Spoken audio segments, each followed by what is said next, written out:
Hello friends, ഇന്ന് നമ്മൾ കാണാൻ പോകുന്നത് ദ ലാൻഡ് ഓഫ് വാരിയേഴ്സ് എന്ന സീരീസിന്റെ 28ാമത്തെ എപ്പിസോഡാണ്. ഇതിനു മുമ്പത്തെ ഭാഗങ്ങൾ കാണാത്തവർക്ക് വേണ്ടി പ്ലേലിസ്റ്റിന്റെ ലിങ്ക് ഡിസ്ക്രിപ്ഷനിൽ ഇട്ടിട്ടുണ്ട്. അതുപോലെ തന്നെ യൂട്യൂബിൽ ഞാൻ അപ്ലോഡ് ചെയ്യുന്ന വീഡിയോസ് നേരത്തെ കാണുന്നതിന് വേണ്ടി 2 ആപ്ലിക്കേഷൻസ് ഉണ്ടാക്കിയിട്ടുണ്ട്. അത് വേണ്ടവർ വെബ്സൈറ്റിൽ നിന്ന് ഡൗൺലോഡ് ചെയ്താൽ മതി. വെബ്സൈറ്റിന്റെ ലിങ്ക് ഡിസ്ക്രിപ്ഷനിൽ ഇട്ടിട്ടുണ്ട്. ഇനി അതിലെ പ്ലേ സ്റ്റോറിലെ ആപ്ലിക്കേഷനിൽ എന്തൊക്കെയോ പ്രശ്നമുണ്ടെന്ന് ചിലർ പറയുന്നുണ്ട്. പക്ഷേ അത് എന്താണ് എന്ന് ഇതുവരെയും എനിക്ക് വ്യക്തമായിട്ട് മനസ്സിലാക്കാൻ സാധിച്ചിട്ടില്ല. അതുകൊണ്ട് തന്നെ സ്ക്രീൻഷോട്ടുകൾ സഹിതമോ വീഡിയോ സഹിതമോ എന്റെ ഇമെയിലിലേക്ക് സെൻഡ് ചെയ്താൽ മതി. mrreels88@gmail.com എന്നതാണ് എന്റെ ഇമെയിൽ ID. അപ്പൊ നമുക്ക് വീഡിയോയിലേക്ക് കടക്കാം. കഴിഞ്ഞ എപ്പിസോഡിന്റെ അവസാനത്തിൽ നമ്മൾ കണ്ടത് ടാങ്സാൻ യാങ്വുഡിയോട് എങ്ങനെയെങ്കിലും ആ പോയിസന്റെ ആന്റിഡോട്ട് കണ്ടുപിടിക്കാൻ ആവശ്യപ്പെടുന്നതാണ്. യാങ്വുഡി അതൊന്നുകൂടി ടെസ്റ്റ് ചെയ്ത് നോക്കിയിട്ട് പറയുകയാണ്, പലതരത്തിലുള്ള പോയിസൺ ഉപയോഗിച്ചാണ് ഇത് ഉണ്ടാക്കിയിരിക്കുന്നത്. ഇതിന്റെ ഫോർമുല എന്താണെന്ന് കൃത്യമായിട്ടും ഇതുവരെയും മനസ്സിലാക്കാൻ സാധിച്ചിട്ടില്ല. അതുകൊണ്ട് എന്റെ നോളജ് വെച്ച് മിനിമം 60% മാത്രമേ വിജയസാധ്യതയുള്ളൂ.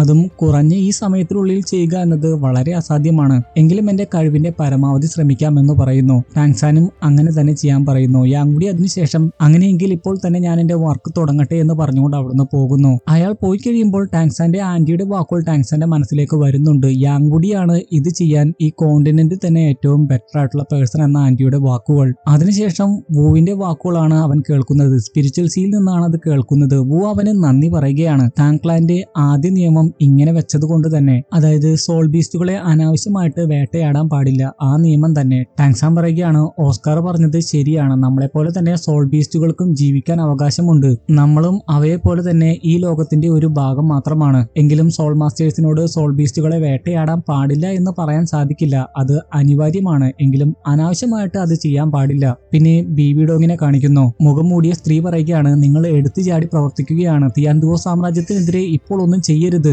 ബീബി ഡോങ് പറയുകയാണ്, ഇതിനെപ്പറ്റി ഡിസ്കസ് ചെയ്യാനല്ല നിന്നെ ഇങ്ങോട്ട് വിളിച്ചത്. തിയാൻഡുവോ സാമ്രാജ്യത്തിലെ സോൾ മാസ്റ്റേഴ്സ് ലീജിയനെ നേരിടുന്നതിന് വേണ്ടി പവർഫുൾ ആയിട്ടുള്ള ഒരു ആർമിയെ ഹുലീന ഉണ്ടാക്കിക്കൊണ്ടിരിക്കുകയാണ്. നിന്നെ ഇങ്ങോട്ട് വിളിച്ചത് വേറൊന്നിനും വേണ്ടിയല്ല. നീ അവിടെ ചെയ്തുകൊണ്ടിരിക്കുന്ന പ്രവൃത്തികൾ ഉടനെ തന്നെ ചെയ്തു തീർക്കുക, അത് പറയുന്നതിന് വേണ്ടി മാത്രമാണ്. അത് കേട്ട് ആ സ്ത്രീക്ക് ദേഷ്യമാകുന്നുണ്ട്. പിന്നീട് കാണിക്കുന്നത് ക്രൗൺ പ്രിൻസിനെയാണ്. അവിടെ തിയാൻഡുവോ സാമ്രാജ്യത്തിലെ വലിയ 4 ആളുകൾ ഒരുമിച്ച് കൂടിയിട്ടുണ്ട്. അവരിൽ ഒരാൾ പറയുകയാണ്, 4th പ്രിൻസിനെ ഇതുവരെയും പിടിക്കാനായിട്ടില്ല. ബെങ്ങിനെയാണ് ഉദ്ദേശിക്കുന്നത്. പക്ഷേ വലിയൊരു തെറ്റാണ് ചെയ്തിരിക്കുന്നത്. അതുകൊണ്ട് അന്വേഷണം നിർത്താൻ പാടില്ല. എങ്ങനെയെങ്കിലും 4th പ്രിൻസിനെ പിടിക്കണം. അപ്പോൾ മറ്റൊരു വ്യക്തി പറയുകയാണ്, ഇപ്പോഴേ എല്ലാ കുറ്റവും 4th പ്രിൻസിന്റെ മേൽ ചുമത്തുകയാണോ? അപ്പോൾ ആ വ്യക്തി പറയുകയാണ്, ക്രൗൺ പ്രിൻസ് ഈ കാര്യം നേരിട്ട് കണ്ടതല്ലേ, ഇനി എന്ത് തെളിവാണ് വേണ്ടത്? അപ്പോൾ മറ്റേ വ്യക്തി പറയുകയാണ്, അതൊക്കെ ശരിയായിരിക്കാം, പക്ഷേ ആളുകളുടെ വായ നമ്മൾ എങ്ങനെ അടപ്പിക്കും? ക്രൗൺ പ്രിൻസ് അത് കണ്ടു എന്ന് പറഞ്ഞു, പക്ഷേ നമ്മുടെ കയ്യിൽ പ്രോപ്പർ ആയിട്ടുള്ള ഒരു എവിഡൻസ് ഇല്ല. തിയാൻഡുവോ സാമ്രാജ്യത്തിലെ ആളുകളുടെ വായ അങ്ങനെ എളുപ്പത്തിൽ നമുക്ക് മൂടിക്കെട്ടാനാകില്ല. ശരിയാണ്, വലിയൊരു തെറ്റ് തന്നെയാണ് 4th പ്രിൻസ് ചെയ്തത്. പക്ഷേ അദ്ദേഹം ഒരു രാജകുമാരനാണ്. അതുകൊണ്ട് തന്നെ പബ്ലിക്കായിട്ട് വിചാരണ ചെയ്യണം. അല്ലാതെ ശിക്ഷ നടപ്പിലാക്കാൻ ഒരു അവകാശവും നമുക്കില്ല. ഒഫീഷ്യൽസും പറയുന്നത് ഇത് തന്നെയാണ്. അതുകൊണ്ട് രാജകുമാര, ദയവ് ചെയ്ത് എടുത്തു ചാടിയൊന്നും പ്രവർത്തിക്കരുത്. അത് കേട്ട് ക്രൗൺ പ്രിൻസ് എഴുന്നേറ്റ് നിന്നിട്ട് പറയുകയാണ്, ഞാനിത് നേരിട്ട് കണ്ടതാണ്. എങ്കിലും എല്ലാവരുടെയും മുമ്പിൽ ഇത് തെളിയിക്കുന്നതിന് വേണ്ടി തീർച്ചയായും ബെങ്ങിനെ ഞാൻ ഉടനെ പിടിക്കുന്നതായിരിക്കും. എന്തിനാണ് ഇത് ചെയ്തതെന്ന് അവനോട് ഞാൻ ചോദിക്കും. ശേഷം അവരോട് പറയുകയാണ്, വേറൊന്നും നിങ്ങൾക്ക് പറയാനില്ലെങ്കിൽ ഇപ്പോൾ നിങ്ങൾക്ക് പോകാം. ഫാദറിന് ഇപ്പോൾ എന്റെ കെയറിങ് ആവശ്യമാണ്. ക്രൗൺ പ്രിൻസിന്റെ പ്രവൃത്തികൾ കണ്ടാലേ അറിയാം. നല്ല ദേഷ്യത്തിലാണ് അയാൾ. പക്ഷെ അവരോട് ആ ദേഷ്യം കാണിക്കാൻ പറ്റില്ലല്ലോ. ശേഷം അവരവിടുന്ന് പോയി കഴിയുമ്പോൾ ക്രൗൺ പ്രിൻസിന്റെ സഹായിയായിട്ടുള്ള ഗ്രാൻഡ് സോൾ മാസ്റ്റർ അവിടെ എത്തുന്നു. അയാള് ക്രൗൺ പ്രിൻസിനോട് പറയുകയാണ്, ഇവരെ അങ്ങ് തീർത്ത് കളഞ്ഞാലോ? ഇവർക്ക് നമ്മളോട് ഒരു വിശ്വസ്തതയും ഇല്ല. ക്രൗൺ പ്രിൻസ് പറയുകയാണ്, വേണ്ട, ഇവർ തിയാൻഡുവോ സാമ്രാജ്യത്തിന്റെ പില്ലേഴ്സ് ആണ്. അവര് പറഞ്ഞതിലും കാര്യമുണ്ട്. ആളുകളുടെ വായ അടപ്പിക്കണമെങ്കിൽ ബെങ്ങിനെ പബ്ലിക്കായിട്ട് വിചാരണ ചെയ്യണം. ആ ഗ്രാൻഡ് സോൾ മാസ്റ്റർ പറയുകയാണ്, പക്ഷെ ബെങ്ങിനെ ഇതുവരെയും കണ്ടെത്താനായിട്ടില്ലല്ലോ, എന്തോരം ആളുകളെയാണ് വിട്ടത്. ക്രൗൺ പ്രിൻസ് പറയുകയാണ്, അങ്ങനെയെങ്കിൽ അവനെ നിർബന്ധപൂർവ്വം പുറത്തു കൊണ്ടുവരിക്കണം. എന്താണ് ചെയ്യേണ്ടതെന്ന് അറിയാലോ. പിന്നെ കാണിക്കുന്നത് ഒരു പെട്ടിയെ നല്ലവണ്ണം നോക്കിക്കൊണ്ടിരിക്കുന്ന ബായ്ഹയെ കാണിക്കുന്നു. ബായ്ച്ചിങ് ചോദിക്കുകയാണ്, ഇത്രയും കെയർഫുൾ ആയിട്ട് ആ പെട്ടിയെ നോക്കുന്നുണ്ടല്ലോ, എന്താണ് ആ പെട്ടിയുടെ ഉള്ളിൽ? ബായ്ഹെ പറയുകയാണ്, വർഷങ്ങളായിട്ട് ഞാൻ ഈ പെട്ടി എന്റെ കൂടെ തന്നെ കൊണ്ടു നടക്കുകയാണ്. ഇപ്പോ അത് ഉപയോഗിക്കാനുള്ള സമയമായിരിക്കുന്നു എന്ന് പറഞ്ഞുകൊണ്ട് അത് തുറന്നു കാണിച്ചു കൊടുക്കുന്നു. അത് ഒരുപാട് ആഭരണങ്ങളായിരുന്നു. അത് കണ്ട് ബായ്ച്ചങ് ചോദിക്കുകയാണ്, ഇത്രയും പ്രഷ്യസ് ആയിട്ടുള്ള ആഭരണങ്ങൾ എവിടെ നിന്ന് കിട്ടിയതാണ്? ബാഹ്യ പറയുകയാണ്, ഹോത്തിയാൻ സിറ്റിയിൽ നിന്ന് വേർപെടുന്ന സമയത്താണ് നീ ജനിച്ചത്. ആ സമയത്ത് നമ്മൾ അത്യാവശ്യം റിച്ച് ഒക്കെ ആയിരുന്നു. അന്ന് നിന്റെ സ്ത്രീധനത്തിനു വേണ്ടി സൂക്ഷിച്ചു വെച്ചതായിരുന്നു ഈ പെട്ടി. എന്തെങ്കിലും ഇതിന്റെ കൂടെ ആഡ് ചെയ്യാമെന്ന് കരുതിയതാണ്. പക്ഷേ ദാരിദ്ര്യം മൂലം അത് സാധിച്ചില്ല.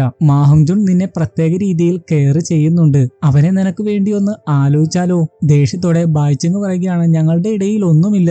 അവനെ കണ്ടു കഴിഞ്ഞാൽ എവിടെയെങ്കിലും പോയി ഓടി ഒളിക്കാനാണ് ഞാൻ ആഗ്രഹിക്കുന്നത്. ബാഹ്യ പറയുകയാണ്, നിങ്ങളുടെ ഇടയിൽ ഉണ്ടായിരുന്ന മിസ്അണ്ടർസ്റ്റാൻഡിങ് ഇപ്പോഴും മാറിയിട്ടില്ലേ? ഞാൻ അതൊക്കെ മാറി എന്നാണ് കരുതിയത്. അപ്പോ നിനക്കിത് വേണ്ടെങ്കിൽ ഞാൻ ടാങ്സാന് കൊടുത്തോട്ടെ. താങ്ക്ലാന് ഇപ്പോൾ ഒരുപാട് പണം ആവശ്യമാണ്. അവർ മെറ്റീരിയൽസ് ഒക്കെ വാങ്ങിക്കാൻ വേണ്ടി ഗെങ്ഷിൻ സിറ്റിയിലേക്ക് പോവുകയാണല്ലോ. അവർക്ക് തന്നെ കൊടുക്കണം എന്ന് തന്നെയാണ് എന്റെ ആഗ്രഹം. പക്ഷേ വാസ്തവത്തിൽ ഇത് നിന്റെ സ്ത്രീധനമായിട്ട് കരുതി വെച്ചതായിരുന്നു. അതുകൊണ്ട് തന്നെ ഇതിനെക്കുറിച്ച് നിന്നോട് പറയണ്ടേ എന്ന് കരുതിയാണ് ഇപ്പോൾ അതിനെക്കുറിച്ച് പറഞ്ഞത്. എങ്കിലും നീ പേടിക്കണ്ട, ഭാവിയിൽ നിനക്ക് വേണ്ടി നല്ല സ്ത്രീധനവും ഞാൻ ഉണ്ടാക്കി വെക്കുന്നതായിരിക്കും. അപ്പോ ആ പെട്ടി വാങ്ങിക്കൊണ്ട് ബായിച്ചെങ് പറയുകയാണ്, ഭാവിയിൽ എനിക്ക് വേണ്ടി ഒരു സ്ത്രീധനവും ശേഖരിച്ചു വെക്കേണ്ട, ഞാൻ വിവാഹം കഴിക്കാൻ പോകുന്നില്ല. ശേഷം ആ പെട്ടി കൊടുക്കാൻ ബായിച്ചെങ് തന്നെ അവിടുന്ന് പോകുന്നു. ബാഹ്യയാണെങ്കിൽ പോലും അത് ചിരിച്ചു കളയുന്നേ ഉള്ളൂ, വലിയ സീരിയസ് ആയിട്ട് എടുക്കുന്നില്ല. ടാങ്സാനെയും മറ്റുള്ളവരെയും നോക്കുകയാണെങ്കിൽ ക്യൂബറാംബർ പഗോഡ സെക്റ്റിൽ നിന്ന് ഒരുപാട് പണം അവർക്ക് കിട്ടിയിട്ടുണ്ട്. റോങ് പറയുകയാണ്, ഇത് ഡെപ്പോസിറ്റ് മാത്രമാണ്. ഫിനാൻസുമായി ബന്ധപ്പെട്ട കാര്യങ്ങൾക്ക് ക്യൂബറാംബർ പഗോഡ സെക്റ്റ് ആയിരിക്കും താങ്ക്ലാന്റെ നട്ടെല്ല്. അതിനുശേഷം ഓസ്കാറിനോട് ഗെങ്ഷിൻ സിറ്റിയിൽ നിന്ന് വാങ്ങാനുള്ള സാധനങ്ങളുടെ ലിസ്റ്റ് തയ്യാറായി കഴിഞ്ഞോ എന്ന് ഓസ്കാറിനോട് ചോദിക്കുന്നു. അത് റെഡിയായി എന്ന് പറയുന്നു. പക്ഷേ ശത്രുക്കളെ കുറിച്ചുള്ള ഇൻഫോർമേഷൻസ് കളക്ട് ചെയ്യാൻ ഒരാളെ കൂടി ആവശ്യമാണ്. പക്ഷേ അതിനുവേണ്ടി എജിലിറ്റി ക്ലാനിൽ നിന്ന് ആരെയാണ് തെരഞ്ഞെടുക്കേണ്ടതെന്ന് ഇതുവരെയും അവർ തീരുമാനിച്ചിട്ടില്ല.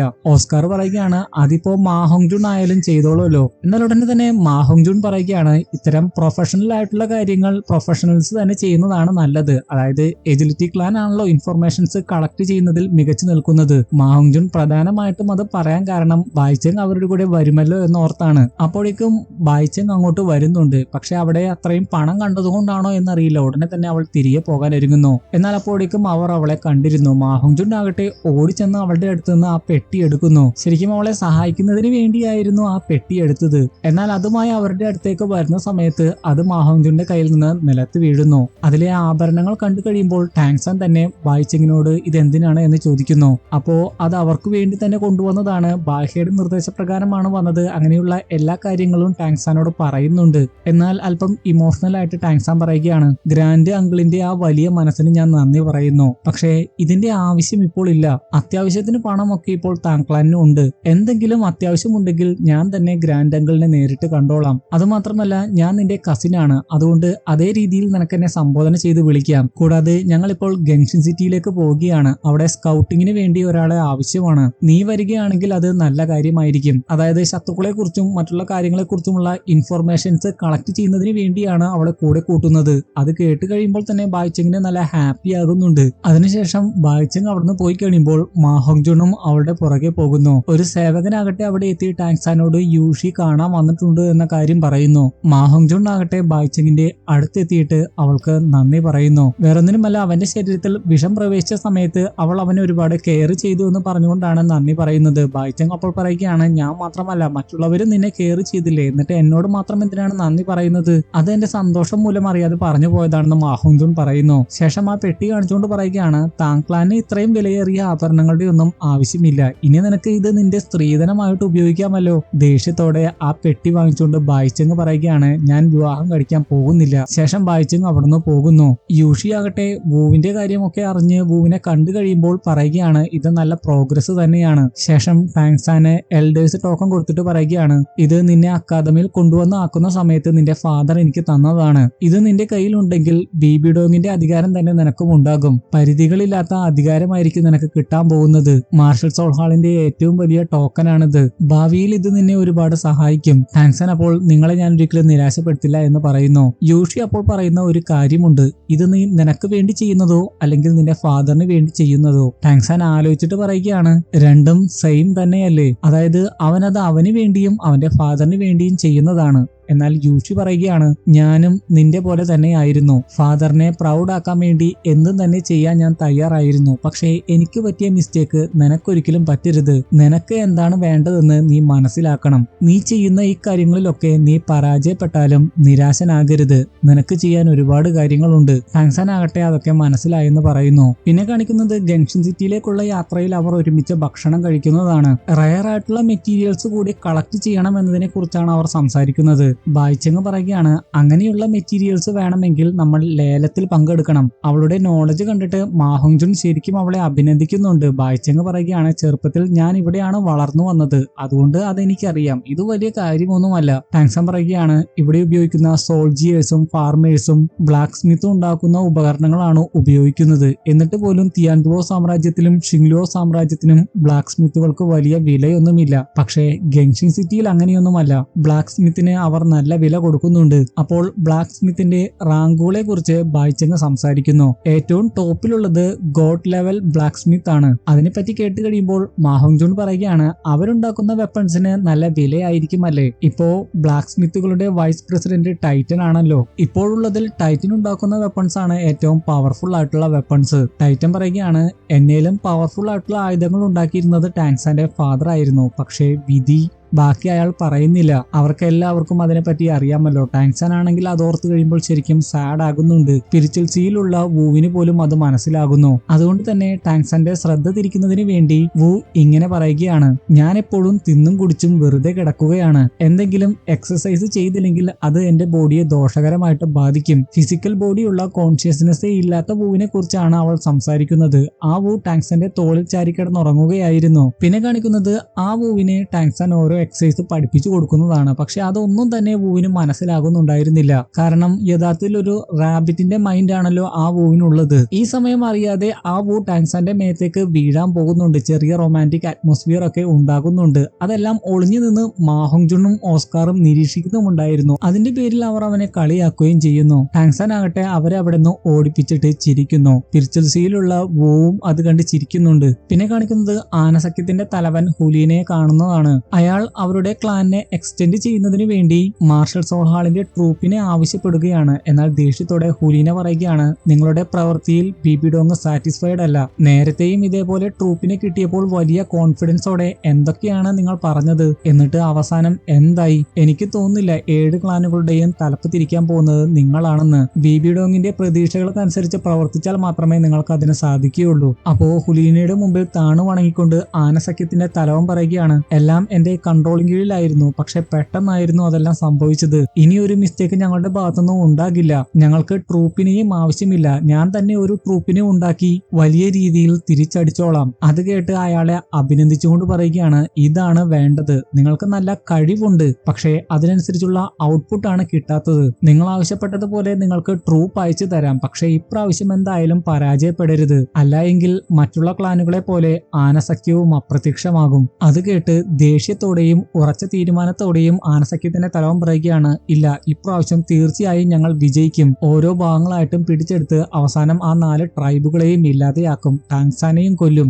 അത് കേട്ടപ്പോൾ ഹുലീന ദേഷ്യത്തോടെ ആളുടെ അടുത്ത് പറയുകയാണ്, ടാങ്സാനെ തൊട്ടുപോകരുത്, അവൻ എനിക്കുള്ളതാണ്. പിന്നെ കാണിക്കുന്നത് ഷിങ്ലുവോ സാമ്രാജ്യത്തിലേക്ക് തിരികെ എത്തുന്ന മുബായിയെയും ഷോക്കിങ്ങിനെയുമാണ്. അവിടെ അവന്റെ ഫാദർ എലൈറ്റ് ആയിട്ടുള്ള പട്ടാളക്കാരെ ട്രെയിൻ ചെയ്യിപ്പിച്ചുകൊണ്ടിരിക്കുകയായിരുന്നു. അവിടെ എത്തിക്കഴിയുമ്പോൾ മുബായിയുടെ ഫാദർ പറയുകയാണ്, ആനസഖ്യവുമായി ബന്ധപ്പെട്ട ആ സംഭവം നിന്നെ ഒരുപാട് കാര്യങ്ങൾ പഠിപ്പിച്ചിട്ടുണ്ടാകും. അവരെ പോലത്തെ സഖ്യങ്ങൾ ഷിങ്ലുവോ സാമ്രാജ്യത്തിൽ ആധിപത്യം പുലർത്താൻ നമ്മൾ അനുവദിക്കരുത്. മനസ്സിലായി എന്ന് മുബായി പറയുന്നു. അതിനുശേഷം പറയുകയാണ്, നമ്മൾ വളരെ അലേർട്ട് ആയിരിക്കണം. നല്ല രീതിയിൽ സോൾജേഴ്സിനൊക്കെ പ്രിപ്പയർ ചെയ്യണം. മാർഷൽ സോൾഹാൾ അവരുടെ ഇൻഫ്ലുവൻസ് ഷിങ്ലുവോ സാമ്രാജ്യത്തിൽ പോലും വ്യാപിപ്പിച്ചുകൊണ്ടിരിക്കുകയാണ്. മുബായിയുടെ ഫാദർ പറയുകയാണ്, അതിനല്ലേ എലൈറ്റ് ആയിട്ടുള്ള ഈ പട്ടാളക്കാരെ തെരഞ്ഞെടുത്ത് ട്രെയിൻ ചെയ്യിപ്പിച്ചുകൊണ്ടിരിക്കുന്നത്. എന്താണ് ഇവരെ കണ്ടിട്ട് നിങ്ങളുടെ അഭിപ്രായം? എന്നാൽ തുറന്നടിച്ച് ഷോക്കിങ് പറയുകയാണ്, ഇത് വളരെ പഴയ മെത്തേഡാണ്, ഇതുകൊണ്ട് ഒന്നും നടക്കാൻ പോകുന്നില്ല. അവിടെ ഉണ്ടായിരുന്ന ഷോക്കിങ്ങിന്റെ ഫാദർ അത് കേട്ട് അവളെ ശകാരിക്കുന്നുണ്ട്, ചക്രവർത്തിയോട് അങ്ങനെയൊക്കെ സംസാരിക്കുന്നതിന്റെ പേരിൽ. എന്നാൽ ചക്രവർത്തി തന്നെ പറയുകയാണ്, എങ്കിൽ നിങ്ങളുടെ ഐഡിയ ഒന്ന് കേൾക്കട്ടെ. അപ്പോ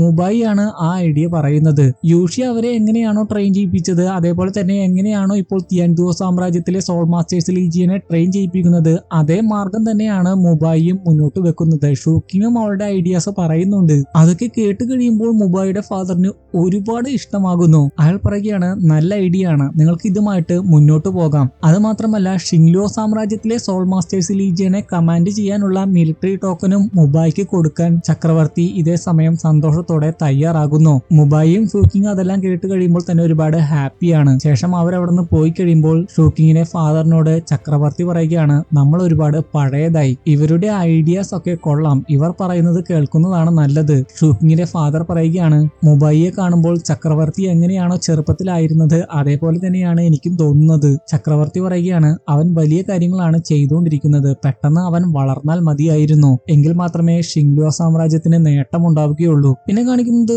ഒരു കുട്ടി എവിടുന്നോ രക്ഷപ്പെടാൻ ശ്രമിക്കുന്നതാണ്. അവന്റെ കാലുകളിൽ ഇപ്പോഴും ചങ്ങലകൾ ഉണ്ടായിരുന്നു. എന്നാൽ അപ്പോഴേക്കും മാർഷൽ സോൾഹാൾ അവനെ പിടിച്ചുകൊണ്ടു പോയിരുന്നു. മാർഷൽ സോൾഹാൾ ആയിരുന്നു ആ കുട്ടിയെ പിടിച്ചു വെച്ചിരുന്നത്. അതിനെക്കുറിച്ചുള്ള ഡീറ്റെയിൽസ് കുറച്ച് കഴിയുമ്പോൾ നമുക്ക് മനസ്സിലാകും. പിന്നെ ഗെൻഷിൻ സിറ്റിയിൽ എത്തിയ ടാങ്സാനെയും മറ്റുള്ളവരെയും കാണിക്കുന്നു. അവർ ആ സിറ്റിയെ കുറിച്ചുള്ള കാര്യങ്ങളാണ് ചോദിക്കുന്നത്. ടൈറ്റൻ ഓരോ കാര്യങ്ങളായിട്ട് പറഞ്ഞു കൊടുക്കുന്നു. ബ്ലാക്ക് സ്മിത്ത് ആകാൻ നല്ല കഴിവുണ്ടെങ്കിൽ അവർക്ക് ആ സിറ്റിയിൽ തുടരാൻ സാധിക്കും. അപ്പോഴാണ് കൊച്ചുകുട്ടികളടക്കം പ്രായമുള്ളവർ വരെ അവിടെ വർക്ക് എടുക്കുന്നത് ടാങ്സാൻ കാണുന്നത്. അതിനെപ്പറ്റി ചോദിച്ചു കഴിയുമ്പോൾ ടൈറ്റന് പോലും അത്ഭുതമാകുന്നു. കാരണം ഗെൻഷിൻ സിറ്റിയിൽ അങ്ങനെ കൊച്ചുകുട്ടികൾക്കും പ്രായമായവർക്കും കഷ്ടപ്പെട്ട് ഇതേപോലെ വർക്ക് ചെയ്യേണ്ട ആവശ്യമൊന്നുമില്ല. അതിനെപ്പറ്റി താനും ഇപ്പോഴാണ് അറിയുന്നതെന്ന് ടൈറ്റൻ പറയുന്നു. പിന്നെ കാണിക്കുന്നത് മാർഷൽ സോൾഹാളിന്റെ പ്രതിനിധിയായിട്ടുള്ള മേയറിനെയാണ്. മാർഷൽ സോൾഹാളിന്റെ മറ്റൊരു കൂട്ടം ആളുകൾ അയാൾക്ക് വേണ്ടി എന്ന് പറഞ്ഞ് പ്രഷ്യസ് ആയിട്ടുള്ള ഒരു മെറ്റീരിയൽ കൊടുക്കുന്നു. അവിടെ ഉണ്ടായിരുന്ന ബ്ലാക്ക് സ്മിത്ത് ജോലി ചെയ്യുന്നവരുടെ കയ്യിൽ നിന്നാണ് അത് എടുക്കുന്നത്. അവരെ കണ്ടാലേ അറിയാം അവർ ഒരുപാട് ടയേർഡാണ്.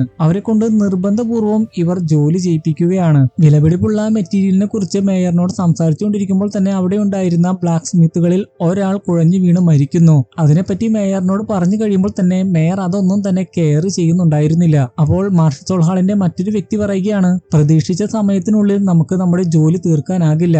ഓവർ ടൈം എടുത്തുകൊണ്ടാണ് കഠിനമായി നമ്മൾ അവരെ കൊണ്ട് വർക്ക് ചെയ്യിപ്പിക്കുന്നത്. അതിന്റെ ഫലമായിട്ട് കുറെ ബ്ലാക്ക് സ്മിത്തുകൾ മരിച്ചുപോയി, പലരും രോഗാവസ്ഥയിലായി. എന്നാൽ അതൊന്നും കേട്ടിട്ടും മേയറിന്റെ മനസ്സലിയുന്നുണ്ടായിരുന്നില്ല. ദേഷ്യത്തോടെ മേയർ പറയുകയാണ്, ഞാനിത് ചെയ്തില്ലെങ്കിൽ ബീബി ഡോങ് എന്റെ തലയെടുക്കും. അതുകൊണ്ട് നല്ല കുട്ടികളായിട്ട് നിങ്ങളും ഇത് അനുസരിക്കുന്നതാണ് നല്ലത്. അല്ലെങ്കിൽ നമ്മൾ കൊണ്ടുപോകേണ്ട സാധനങ്ങൾക്ക് പകരം നിങ്ങളുടെ തല എനിക്ക് ബീബി ഡോങ്ങിന്റെ മുമ്പിൽ സമർപ്പിക്കേണ്ടി വരും. ക്ഷമിക്കണം, ഇയാളുടെ പേര് മേയർ എന്നല്ല മൈൽസ് എന്നാണ്. കുറച്ച് നാളുകൾക്ക് ശേഷമാണല്ലോ ഈ ക്യാരക്ടറിനെ കണ്ടത്. അത് മാത്രമല്ല കുറച്ച് സ്ഥലങ്ങളെ മാത്രമേ പ്രത്യക്ഷപ്പെടുന്നുള്ളൂ. അതുകൊണ്ടാണ് പെട്ടെന്ന് മാറിപ്പോയത്. മൈൽസ് എന്നായിരിക്കും ഇനി മുതൽ വിശേഷിപ്പിക്കുന്നത്. ശേഷം മൈൽസ് തുടർന്ന് പറയുകയാണ്, ഗെൻഷിൻ സിറ്റിയിൽ ബ്ലാക്ക് സ്മിത്തുകളെ കിട്ടാനാണോ പ്രയാസം? ഒരാൾ മരിച്ചു പോയാൽ അടുത്തയാളെ കൊണ്ടുവരണം. അവർക്കാണെങ്കിൽ അതെല്ലാം കേട്ട് കഴിയുമ്പോൾ അതനുസരിക്കാതെ വേറെ നിവൃത്തി ഉണ്ടായിരുന്നില്ല, അല്ലെങ്കിൽ തല പോകുമല്ലോ. പിന്നെ സ്ട്രീറ്റിലൂടെ നടന്നു പോയിക്കൊണ്ടിരിക്കുന്ന ടാങ്സാനെയും മറ്റുള്ളവരെയും കാണിക്കുന്നു. അപ്പോഴാണ് ഒരുത്തൻ ഇങ്ങനെ വിളിച്ചു പറയുന്നതായിട്ട് കേൾക്കുന്നത്, ഞാൻ ലുവോഗാവോയുടെ ശിഷ്യനാണ്.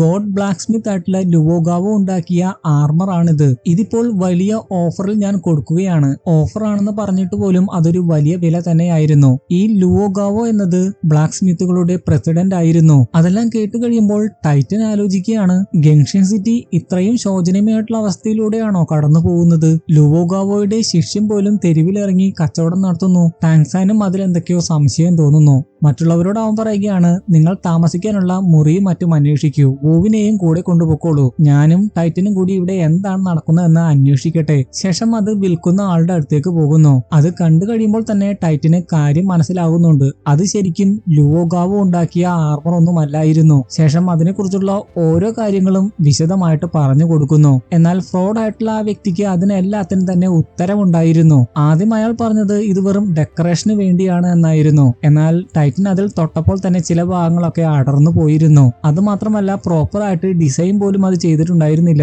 ലുവോഗാവോ ഇവിടെ ഉണ്ടായിരുന്നെങ്കിൽ നിന്നെ ഇടിച്ച് ചോര തുപ്പിച്ചാനെ എന്ന് ടൈറ്റൻ പറയുന്നു. ശേഷം നാട്ടുകാരോട് എല്ലാവരോടും ഇവൻ ഫ്രോഡ് ആണെന്ന് പറയുന്നു. അവന്റെ കള്ളത്തരം തെളിവ് സഹിതം നാട്ടുകാർക്ക് കാണിച്ചു കൊടുക്കുന്നു. അത് കണ്ട് നാട്ടുകാരെ എല്ലാവരും അവനെ കള്ളൻ കള്ളൻ എന്ന് വിളിക്കുന്നു. ആ വ്യക്തിയാകട്ടെ ഉടനെ തന്നെ അവന്റെ പുറകിലുണ്ടായിരുന്ന കത്തി ഉപയോഗിച്ച് ടൈറ്റനെ ആക്രമിക്കാൻ ഒരുങ്ങുന്നു. എന്നാൽ അതുപോലും നിഷ്ഫലമാവുകയാണ്. അപ്പോഴേക്കും മാർഷൽ സോൾഹാളിന്റെ കുറച്ച് ആളുകൾ അങ്ങോട്ട് വരുന്നു. ആ വ്യക്തിയാകട്ടെ ഓടി അവരുടെ അടുത്ത് വന്ന് നിന്നിട്ട് പറയുകയാണ്, ഞാനും മൈൽസിന് വേണ്ടി വർക്ക് ചെയ്യുന്നവനാണ്. ലുവോഗാവോയുടെ പേരിൽ ഒരു ആർമർ ഞാൻ ഇവിടെ വിൽക്കാൻ നോക്കിയതാണ്. പക്ഷേ ഇവർ അതിന് തടസ്സം നിന്നു. അയാൾ അപ്പോൾ കൂടെ വന്നവരോട് ടൈറ്റനെ പിടിച്ചുകൊണ്ട് വരാൻ പറയുന്നു. അപ്പോഴേക്കും ലുവോഗാവോയുടെ യഥാർത്ഥ ഒരു ശിഷ്യൻ അങ്ങോട്ട് വരുന്നു. മാർഷൽ സോൾഹാളിലെ ആ വ്യക്തിക്ക് ഇവനെ അറിയാം. അതുകൊണ്ട് പറയുകയാണ്, നീ ഈ പ്രശ്നത്തിൽ ഇടപെടാതിരിക്കുന്നതാണ് നിനക്ക് നല്ലത്. നീ ലുവോഗാവോയുടെ ശിഷ്യനാണെന്നൊന്നും ഞങ്ങൾ നോക്കില്ല. എന്നാൽ അതൊന്നും കേൾക്കാതെ ടൈറ്റനെ ആദ്യം ആ വ്യക്തി വണങ്ങുന്നു. അതിനുശേഷം അവരോട് പറയുകയാണ്, ഇദ്ദേഹം ആരാണെന്ന് അറിയാമോ? ബ്ലാക്ക് സ്മിത്തിന്റെ വൈസ് പ്രസിഡന്റ് ആണ്. ലോകത്തുള്ള ഗോഡ് ലെവലിലുള്ള 3 ബ്ലാക്ക് സ്മിത്തുകളിൽ ഒരെണ്ണം ഇദ്ദേഹമാണ്. ലുവോഗാവോ പോലും ഇദ്ദേഹത്തെ കണ്ടിരുന്നെങ്കിൽ ഇപ്പോൾ ഒന്ന് വണങ്ങിയാനെ. അതൊന്നും ഞങ്ങൾക്ക് വിഷയമല്ല. മാർഷൽ സോൾഹാളിലെ ആരെങ്കിലും എന്തെങ്കിലും ചെയ്തു കഴിഞ്ഞാൽ അവർ ശിക്ഷ അനുഭവിക്കുക തന്നെ വേണം. അതും പറഞ്ഞുകൊണ്ട് ടൈറ്റനെ പിടിക്കാൻ വരുന്നു. എന്നാൽ ടൈറ്റൻ ആഞ്ഞൊന്ന് ഗ്രൗണ്ടിൽ ചവിട്ടുന്നേ ഉള്ളൂ. ആ ശക്തി മൂലം അവരെല്ലാവരും തെറിച്ചു പോകുന്നുണ്ട്. ആ ഒരു അറ്റാക്ക് മൂലം അയാൾ ശരിക്കും പേടിച്ചു പോകുന്നു. എന്നോട് ക്ഷമിക്കണം, നിങ്ങളെ മനസ്സിലാകാത്തതുകൊണ്ടാണ് ഇങ്ങനെയൊക്കെ പെരുമാറിയത് എന്ന് പറഞ്ഞുകൊണ്ട് അതുകൊണ്ട് പേടിച്ച് അവരെല്ലാവരും അവിടെ ഓടിപ്പോകുന്നു. അതിനുശേഷം ടൈറ്റൻ ടാങ്സാന് ആ വ്യക്തിയെ പരിചയപ്പെടുത്തി കൊടുക്കുന്നു. ടാങ്സാന് ചീഫ് എന്നായിരുന്നു ടൈറ്റൻ ഇതേ സമയം വിളിച്ചത്. അതുകൊണ്ട് തന്നെ ആ വ്യക്തി ശരിക്കും അന്തം വിട്ടു പോയിരുന്നു. കാരണം ചെറുപ്രായത്തിൽ തന്നെ ചീഫ് ആയതുകൊണ്ടായിരിക്കാം. ശേഷം അവർ ലുവോഗാവോയെ കാണുന്നതായിട്ട് കാണിക്കുന്നു. കയറുമ്പോൾ തന്നെ ടാങ്സാന്റെ ആയുധത്തിൽ നിന്നുള്ള അറ്റാക്കാണ് അവർക്ക് കിട്ടുന്നത്. പക്ഷെ ടൈറ്റൻ അതിൽ നിന്ന് ഒഴിഞ്ഞു മാറുന്നുണ്ട്. എങ്കിലും ആ ഒരു അറ്റാക്കിൽ നിന്ന് ആ ഒരു മിഷന്റെ പവർ ശരിക്കും കാണിക്കുന്നുണ്ട്. ടാങ്സാൻ ആകട്ടെ തന്റെ ആയുധം അവിടെ കണ്ടു കഴിയുമ്പോൾ ശരിക്കും അത്ഭുതപ്പെടുന്നുണ്ട്. ലുവോഗാവോയെ ആകട്ടെ ടൈറ്റനെ കണ്ടു കഴിയുമ്പോൾ സന്തോഷത്തോടെ ആ വെപ്പണെ കുറിച്ചാണ് സംസാരിക്കുന്നത്. ആ വെപ്പൺ ഉണ്ടാക്കിയവൻ ശരിക്കും ഒരു ജീനിയസ് ആണ് എന്നൊക്കെ പറയുന്നു. ടൈറ്റൻ അതൊക്കെ കേട്ട് ചെറുതായിട്ടൊന്ന് പുഞ്ചിരിക്കുക മാത്രമേ ചെയ്യുന്നുള്ളൂ. കാരണം അത് ടാങ്സാൻ ഉണ്ടാക്കിയതാണല്ലോ. ടാങ്സാൻ ആണെങ്കിൽ ആ വെപ്പൺ കണ്ടു കഴിയുമ്പോൾ ആലോചിക്കുന്നത് വേറൊന്നുമല്ല, അത് എങ്ങനെയാണ് അവിടെ വന്നത്, അതിനെക്കുറിച്ചാണ് അവൻ ആലോചിക്കുന്നത്. ശേഷം ടൈറ്റൻ പറയുകയാണ് ഈ വെപ്പൺ ഉണ്ടാക്കിയ ആ ജീനിയസ് ഇവൻ തന്നെയാണ്. ടാങ്സാൻ അപ്പോൾ ആ വെപ്പന്റെ പേര് പോലും പറയുന്നു. ലുവോഗാവോ അപ്പോൾ ചോദിക്കുകയാണ് ഉടനെ തന്നെ പറയൂ, ഇത് എങ്ങനെയാണ് റീഅറേഞ്ച് ചെയ്യേണ്ടത്? ഇതിന്റെ ഉള്ളിലുള്ള സ്ട്രക്ചർ മനസ്സിലാക്കാൻ വേണ്ടി ഇത് ഞാനൊന്ന് അഴിച്ചു പണിതിരുന്നു, പക്ഷേ അതിനുശേഷം വീണ്ടും നേരെയാക്കാൻ സാധിക്കുന്നില്ല. ടാങ്സാൻ പറയുകയാണ് കുറച്ച് മെറ്റീരിയൽസ് മാറ്റിയിടണം, എങ്കിൽ മാത്രമേ ഇത് വർക്ക് ആവുകയുള്ളൂ. അതിനുവേണ്ടിയുള്ള പ്രത്യേക സജ്ജീകരണങ്ങൾ ഇതിന്റെ ഉള്ളിലുണ്ട്. ലുവോഗാവോ പറയുകയാണ് ഇവിടെ അതിനുള്ള എല്ലാ സാധനങ്ങളും ഉണ്ട്, എല്ലാ മെറ്റീരിയൽസും ഉണ്ട്. ടാങ്സാൻ പറയുകയാണ് പക്ഷെ അത് നിങ്ങളുടെ മുമ്പിൽ വെച്ച് കാട്ടിത്തരാൻ സാധിക്കില്ല, കാരണം നിങ്ങളൊരു ഗോഡ് ലെവലിലുള്ള ബ്ലാക്ക് സ്മിത്ത് ആണ്. നിങ്ങൾക്ക് കാണിച്ചു തന്നാൽ പിന്നെ ആ സീക്രട്ട് വെളിപ്പെടും. അത് കേട്ട് കഴിയുമ്പോൾ ലുവോഗാവോയ്ക്ക് ദേഷ്യമാകുന്നുണ്ട്. ടൈറ്റനോട് അയാൾ പറയുകയാണ് എന്ത് ധിക്കാരം നിറഞ്ഞ വാക്കുകളാണ് ഇവൻ പറയുന്നത്. ടൈറ്റൻ പറയുകയാണ് എനിക്കൊന്നും ചെയ്യാൻ സാധിക്കില്ല, കാരണം ഇതെന്റെ ചീഫാണ്. ഇതേപോലത്തെ ഒരുപാട് രഹസ്യ ആയുധങ്ങൾ താങ്ക്ലാനിനുണ്ട്. നീയും താങ്ക്ലാനിൽ ചേരാൻ തയ്യാറാണെങ്കിൽ അതിനെക്കുറിച്ചുള്ള എല്ലാ കാര്യങ്ങളും പറഞ്ഞു തരാം. ഇതേപോലത്തെ ഇനിയും ഒരുപാട് രഹസ്യായുധങ്ങൾ ഉണ്ടെന്നോ? ഏതൊക്കെയാണവ? ടൈറ്റൻ പറയുകയാണ് പറഞ്ഞില്ലേ, അതെല്ലാം തന്നെ രഹസ്യമാണ്, താങ്ക്ലാനിൽ ചേർന്നാൽ മാത്രമേ പറഞ്ഞു തരികയുള്ളൂ. സന്തോഷത്തോടെ ലുവോഗാവോ പറയുകയാണ് എങ്കിൽ ഞാൻ ഇതാ ചേർന്നിരിക്കുന്നു. നിങ്ങൾക്കറിയാമോ ഈ വെപ്പൺ കണ്ടതിന് ശേഷം ഇത് ഉണ്ടാക്കാനുള്ള ത്വരയാണ് എനിക്കുണ്ടായത്. ബ്ലാക്ക് സ്മിത്തിന്റെ ബിഗിനർ സ്റ്റേജിൽ പണി പഠിക്കുന്ന സമയത്ത് എനിക്കുണ്ടായ അതേ തീഷ്ണത തന്നെയാണ് ഈ വെപ്പൺ കണ്ടതിന് ശേഷം എനിക്കുണ്ടായത്. ടാങ്സാൻ അപ്പോഴേക്കും ആ വെപ്പന്റെ നമ്പർ വെച്ച് അത് എവിടെ നിന്നായിരിക്കും കിട്ടിയിട്ടുണ്ടാവുക എന്ന് മനസ്സിലാകുന്നുണ്ട്. കാരണം ആ വെപ്പൺസ് ഒക്കെ ക്യൂബറാംബർ പഗോഡ സെക്റ്റിനായിരുന്നു ടാങ്സാൻ കൊടുത്തിരുന്നത്. മാർഷൽ സോൾഹാൾ അവരെ ആക്രമിച്ച് കീഴടക്കിയതിനു ശേഷം ഈ ആയുധവും പിടിച്ചെടുത്തിരുന്നു. അതിനുശേഷം അവർ അത് ലേലത്തിൽ വിറ്റിട്ടുണ്ടാകുമെന്ന് ടാങ്സാന് മനസ്സിലാകുന്നു. കാരണം ലുവോഗാവോ അത് ലേലത്തിൽ നിന്ന് വലിയ വില കൊടുത്ത് വാങ്ങിയതാണ്. ലുവോഗാവോ അതിനെക്കുറിച്ച് പറഞ്ഞിരുന്നു. ടാങ്സാൻ പറയുകയാണ് നിങ്ങൾ ബ്ലാക്ക് സ്മിത്തിന്റെ പ്രസിഡന്റ് ആണ്, നിങ്ങൾക്ക് അത് ഉപേക്ഷിക്കുന്നതിൽ വിഷമമില്ലേ? ലുവോഗാവോ പറയുകയാണ് ഞാൻ ഈ പ്രസിഡന്റ് പദവിയൊക്കെ മടുത്തിരിക്കുകയാണ്. എന്റെ ഉള്ളിലുള്ള ഇപ്പോൾ ഉള്ള ഈ ഇൻട്രസ്റ്റ് ആണ് എനിക്ക് ഏറ്റവും പ്രധാനപ്പെട്ടത്. ടാങ്സാൻ അപ്പോൾ താങ്ക്ലാനിൽ ചേർന്നാലുള്ള നിയമങ്ങളെ കുറിച്ചൊക്കെ പറയുന്നുണ്ട്. ആ വെപ്പണെ കുറിച്ചുള്ള ഡീറ്റെയിൽസ് ഒക്കെ പറഞ്ഞു തരാം, പക്ഷേ അതെല്ലാം പരമ രഹസ്യമായിരിക്കണം. താങ്ക്ലാന് പുറത്തേക്ക് അത് പോകരുത്. അതെല്ലാം തന്നെ ലുവോഗാവോ സമ്മതിക്കുന്നുണ്ട്. ആദ്യം ടൈറ്റൻ താങ്ക്ലാനിൽ ചേർന്നു എന്ന് കേട്ടപ്പോൾ അയാൾ ഇങ്ങനെ പറഞ്ഞിരുന്നു ട്രൈബ് ഓഫ് സ്ട്രെങ്ത്തിൽ നിന്ന് മാറി എന്തിനാണ് പേര് പോലും കേൾക്കാത്ത ഒരു ക്ലാനിൽ നീ ചേർന്നത്? നിനക്ക് അത്രയ്ക്കും താല്പര്യമായിരുന്നെങ്കിൽ ബ്ലാക്ക് സ്മിത്തിലേക്ക് തന്നെ തിരികെ വരാമായിരുന്നില്ലേ? അങ്ങനെ ആദ്യമൊക്കെ ഇയാൾ ചോദിച്ചിരുന്നു. ഇപ്പോഴാകട്ടെ താങ്ക്ലാനിലേക്ക് അയാൾ പോലും ചേരാൻ തയ്യാറായിരിക്കുന്നു. ശേഷം തന്റെ ശിഷ്യനെ വിളിച്ച് അതിന്റെ പ്രസിഡന്റും ആക്കുന്നുണ്ട്. അതിനുശേഷം ഇനിയെങ്കിലും അതിനെക്കുറിച്ച് പറഞ്ഞു തരുമോ എന്ന് ടാങ്സാനോട് ചോദിക്കുന്നു. ടാങ്സാൻ പറയുകയാണ് ഇതിനെക്കുറിച്ച് പറഞ്ഞു തരില്ല, കാരണം ഇത് താങ്ക്ലാന്റെ വെറും ബേസിക് ആയിട്ടുള്ള ആയുധം മാത്രമാണ്. ഇതിലും വലിയ ആയുധങ്ങളാണ് നിങ്ങൾ ഉണ്ടാക്കേണ്ടത്. അങ്ങനെ ബ്ലാക്ക് സ്മിത്ത് വർക്ക് ചെയ്യുന്നവർക്ക് നിങ്ങളൊരു വഴികാട്ടിയായി തീരും. ഇതോടെ ഈ എപ്പിസോഡും ഇവിടെ അവസാനിക്കുകയാണ്. ഇന്നത്തെ വീഡിയോ ഇഷ്ടപ്പെട്ടെങ്കിൽ തീർച്ചയായും ലൈക്ക് ചെയ്യാൻ മറക്കരുത്. അടുത്ത വീഡിയോ നമ്മൾ ഉടൻ തന്നെ കാണും. അതുവരെ ഗുഡ് ബൈ.